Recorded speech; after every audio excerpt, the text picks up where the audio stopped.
Day 18. The world's longest quiet game. The Story of Elizabeth and Zechariah, Part 2. Do you remember what the angel said to Zechariah? Don't be afraid, God is coming to stay, and your baby boy will prepare the way. That's right, your wife will get pregnant today. And do you remember how Zechariah told his wife Elizabeth about that? Well, he didn't really tell her. He wrote it out for her on something called a tablet.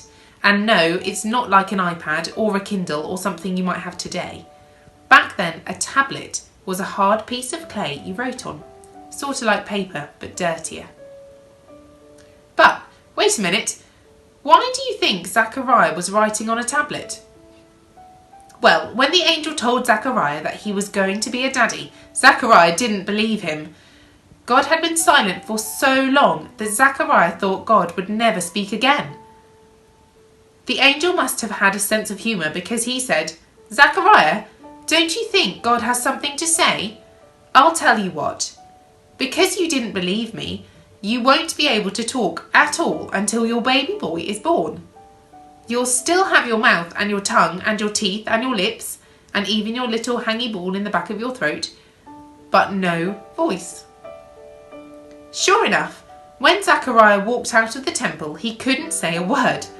He kept waving his hands around and pointing to his mouth. Eventually, everybody figured it out. Zechariah couldn't talk. Have you ever played the quiet game? It's hard to sit still quietly for 2 minutes, isn't it? How about 5 minutes? 10 minutes?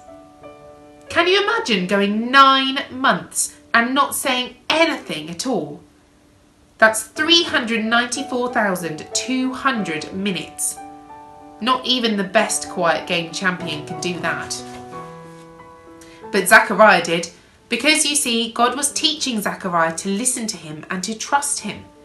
And all throughout those 9 months, God was with Zechariah.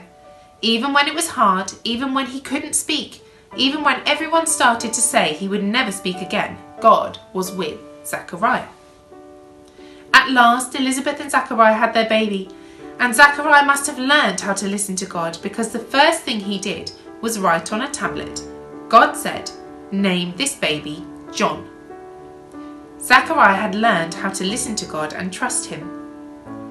The next thing you know, Zechariah started to whisper, and then he started to talk, and then he started to sing. God had given him his voice back. Zechariah could hardly contain his excitement. He gathered everyone in the house, jumped on top of a table, and sang in the loudest voice he could muster. God couldn't remain.